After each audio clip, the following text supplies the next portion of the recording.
Наместо ефикасни реформи, нови вработувања во јавната администрација. Иако пред само една година се велеше дека има премногу луѓе во јавниот сектор, сега пратеници на СДСМ и ДУИ отвораат можност за негово дополнително зголемување.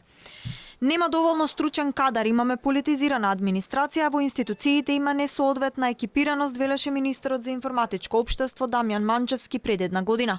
Над 112.000 вработени во јавната администрација, меѓутоа според нас и оно што го тврдевме цело време, тоа не е реална бројка. Во моментов ги правиме анализите и ги собираме податоците. Мислам дека многу брзо во текот на следните, да не претерувам, но неколку недели ќе можеме точно да излеземе со фиксна бројка на вработените во јавната администрација. Наспроти обедувањата дека ќе се реши проблемот со превработеноста, пратениците Александар Кирацовски и Благојче Трпевски од СДСМ и Реџаил Исмаили од ДУИ доставиле предлог закон за вработување на заменици директори во јавните предпријатија. Дополнително замениците ќе имаат и своји кабинети, што значи дополнителни давачки за плати, за телефони, за службено возило, за асистенти. Образложението е дека во сите јавни предпријатија директорите требале да добијат и заменици. Тие биле неопходни да раководат со предпријатието кога шефовите не им се тука.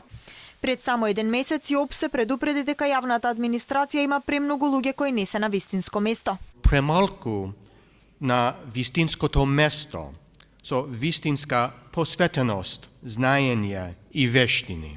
Во итните реформски приоритети кои ги бара Европската унија од јавната администрација спаѓаат транспарентност и деполитизација на институциите, професионализација на раководните структури, ефикасност, како и да се планираат и ревидираат јавните финансии на соодветен начин.